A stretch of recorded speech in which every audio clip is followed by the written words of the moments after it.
Hey guys, what's up? Welcome to the very first video of my new YouTube channel. My name's Justin Gutierrez. I'm a real estate agent down here in Palm Beach County, Florida. I'm a real estate agent with the Kai's Company, and I've been living down here in Royal Palm Beach for the past 16 years. I've been growing up here and raised here. So if you guys have any questions about moving to South Florida, I'm going to leave you guys my email and my social media so you guys can contact me through that and we can discuss further. But besides that, the point of this video is that I want to give you guys a description of how it is to live in South Florida, coming from the perspective of someone who's grown up here for the past 16 years. Someone who went to school here, made friends here, got their first job here, did everything here. So if you guys have kids and are thinking of moving down here, it'll be a good video for you guys. Or if you guys just have random questions about how it is to live in South Florida, just join along. So the first thing I want to talk about, and in my opinion is probably the most over talked about and overhyped thing about Florida, and don't hate me for it, has to be the weather. And if you're vacationing here, the weather's amazing. Yeah, no doubt about it. But what I'm trying to say is that if you live here, I think it's too hot to do anything enjoyable that doesn't have AC. Or if you're outside, it's just too hot to do anything in general. You need a lot of sunscreen and you need a lot of water to survive down here. And I don't mean that as a joke. It's just so hot when you're sitting in your car or sitting under some shade, because even though you're under the shade, it doesn't really drop the temperature. It stays around the same, and that's the one bad thing about it. It makes a lot of things very unenjoyable. If you're a parent and you're trying to go watch your kid play some sport, you could barely focus on your kid playing the sport because you're focusing on how hot you are. And it's sad, but it's just how it is. But at the same time, you're able to do mostly anything you want outside year round if you have the proper necessities. If you have the sunscreen and you have the water, then yeah, you can go for a hike. You can go, hikes are kind of difficult here. You can go for a hike, you can go play sport, you can go canoeing, you can go anything that has to do outside year round. You're not stopped by it unless it rains. And the thing about the rain here though is that the rain is really unpredictable here, because a lot of the time the weatherman will say it's gonna rain today and it ends up not raining that day. So you get mad at yourself for staying inside when you could have done something outside. But this is where it gets worse too, where he says it's not gonna rain today, so you plan something outside with a bunch of your friends and it rains on you guys. And it's the worst. I stopped paying attention to the weatherman when I was in middle school. Like, that's just how it is down here. I stopped really using the weather apps to its fullest. I didn't really depend on it as much as I should have, for the fact that they weren't really accurate all the time. And you also gain a sense of ability to smell the rain when it's about to come also. I know it sounds really dumb if you're out of state, but if you live down here, I think you know what I'm trying to say, that you can just smell when the rain's gonna come if it's an hour or two beforehand. It sounds dumb, I know, but that's just how it is. And with the rain though, I'm gonna move that on to the storms, because I know a lot of people think when they're thinking of moving down here, they're really scared of the hurricanes and they think it's gonna happen all the time, and they're thinking about the damage it could cause to their houses and everything. And especially living here in South Florida, you have to worry about that year round. I can't deny. For 3 out of my 4 years in high school, we had a week off of school just for hurricane prep, and the last one was actually pretty scary because that was Hurricane Irma when it was a Category 5. And for like a week and a half before it hit us, it was supposed to hit us directly dead on, and we were supposed to get the hardest hit of it all. So we went to sleep, and then the next morning we woke up to an ad saying something like Hurricane Irma shifts left or shifted right, and we didn't get hit. And usually we'd be shocked and surprised and like happy about it, but that was the third time it happened within those 4 years where the hurricanes moved to the left or to the right. So we ended up getting 3 days off of school for no reason. And the school actually, the third time it happened, they tried to push our school year back 2 weeks or something like that. And we were all mad about it, but it didn't happen. But yeah, that's basically how the weather down here in Florida is. I'm not sure if I mentioned this earlier though, but since it's really hot and more of a tropical humid environment, if you're into gardening, you're able to garden a lot more tropical and diverse fruits like that. You can do pineapples year round, you could do dragon fruit, papaya, mangoes, stuff you can do once you hit mid-state Florida and stuff like that. I like to garden. I currently have some pineapples sitting in my windowsill right now for the roots to sprout. I think that's a pro when you live down here. So if you're into the whole gardening scene, you're gonna so if you're into the whole gardening scene, you're really gonna enjoy that. I'm not using a script, so I'm just talking as everything comes. So if I sound a little sloppy, I apologize for that. It is my first video also. It'll get better.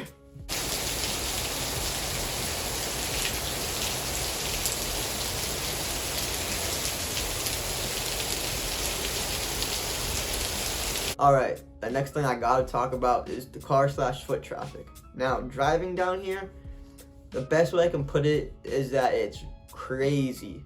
It's been getting really hectic in the last 3 years since I started driving. I got my license 2018. And all the way up until 2020, it was calm driving. Everyone drove around 5 miles an hour over the speed limit.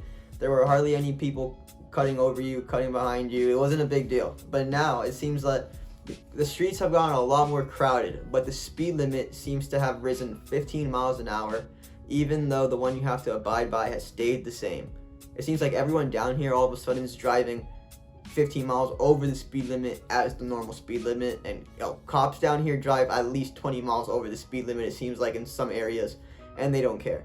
And that tends to get annoying and dangerous, and that's just how the driving down here is starting to get. As more people are coming down here, the street traffic is getting a lot more slowed down too. Like, it takes you an extra 5 minutes to get to certain places than it would have 3 years ago. But it's not even the problem, it's just how dangerous it is for pedestrians.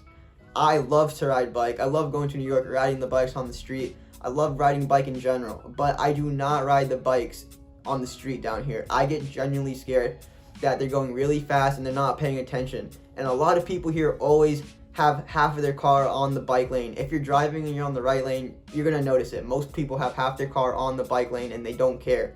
It's scary down here, and it sucks, but that's just how it is. The driving down here is pretty bad, and it gets worse because you have the people coming from the north, people coming from New York, and you also have the old people because they drive 10 miles under the speed limit. So as you're trying to go the speed of traffic and then you cut lanes, you have a chance of going behind a car that you're probably going to hit its back because it's driving 10 miles under the speed limit.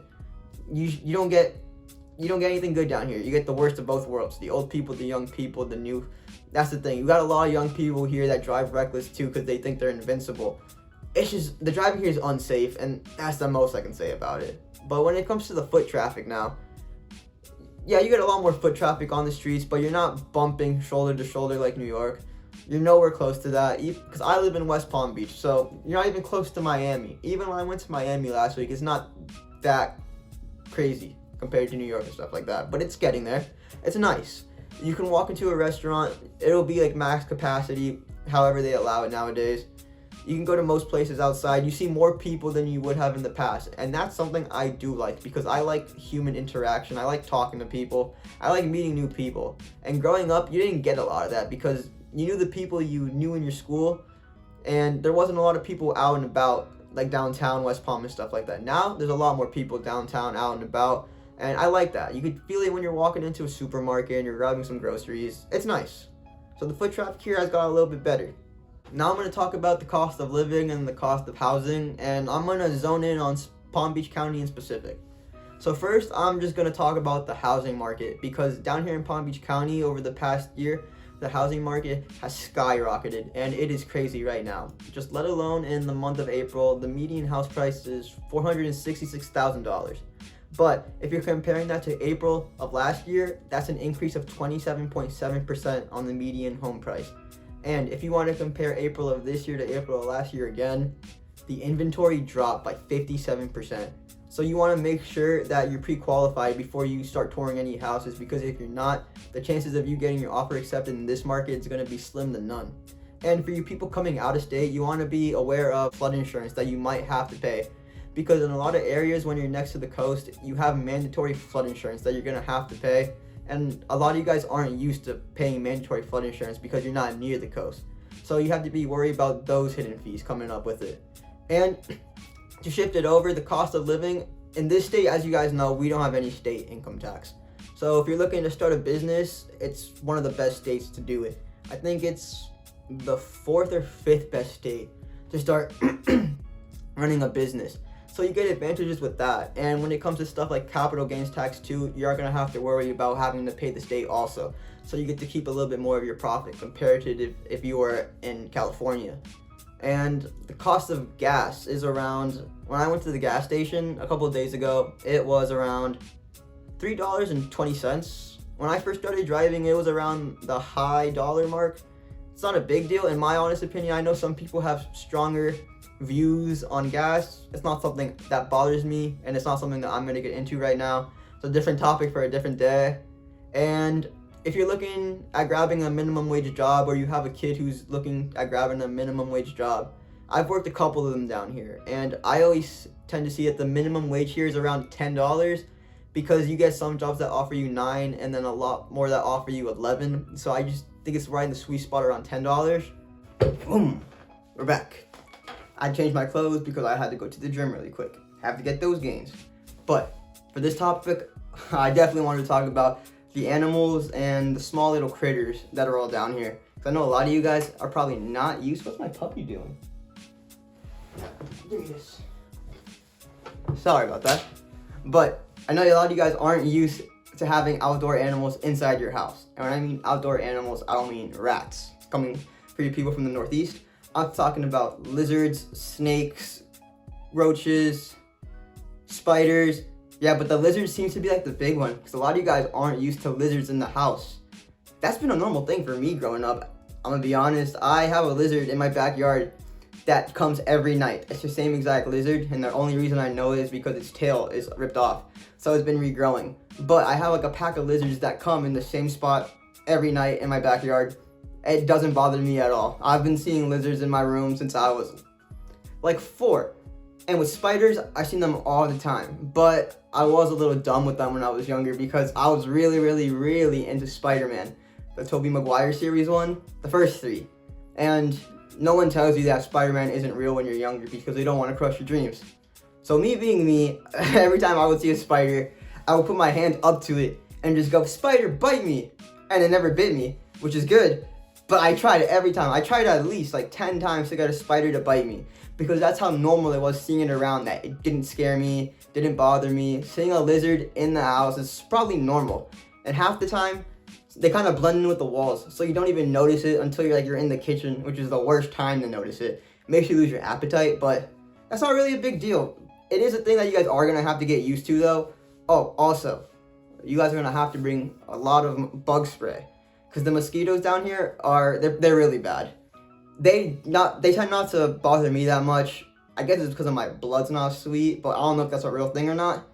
But mosquitoes are here all the time, throughout the whole day. The minute you walk outside, you're gonna be slapping mosquitoes off every inch of your skin that you don't have covered. That's how it is, but you get used to it. It sucks, but that's South Florida for you guys. Hello, Bailey. This is my puppy, Bailey. Just giving her a little introduction into the YouTube channel. Say hi, Bailey. Alright, she's not feeling it. Alright guys, I had to cut the video one more time because right in the middle of the recording, the Knicks started playing. I honestly forgot, so I went to go watch them. I went to go make sure they tied this series up, and they did, and we'll get them again next game. But the video is getting kind of long, and I think I'm going to cut it short a little bit. But before that, I'm going to mention the last thing, which was the nightlife, the activities, and things to do. And I'm going to be honest, I don't go out that much. I'm not a nightlife guy. I like to stay in, read a book. I'm learning German right now, so if you guys know German, please teach me, help me. I'm going to leave my information for you guys to contact me. I like to go play football, but since we're in America, I guess I'll call it soccer. I like to go do that all the time. But for the nightlife, if you go near the downtown areas like downtown West Palm, downtown Delray, Lake Worth, they're all starting to grow a lot more actually, and you're getting more later hours during the night actually. Stores are closing later, you get more bars and more clubs. There's a lot of good restaurants actually. So if you guys want to go try some South American food, you can find it. Find some European food, find it. You guys can find all the different types of food down here. That's not the problem. But the video is getting kind of long, like I said, so I think I'm just going to cut it now. So thank you guys for making it to the end of the video. I hope you guys enjoyed everything I explained. If you guys want to follow me on any of my social medias, like my Instagram, Snapchat, or that's kind of it. I'm going to leave that in the description below. Hope you guys enjoyed, and I'll see you guys later.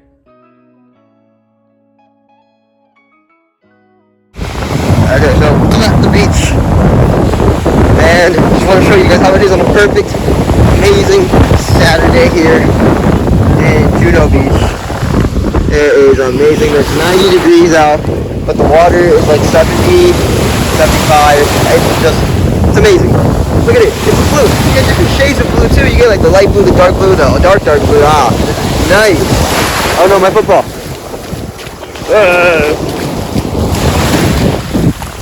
Alright, see you guys.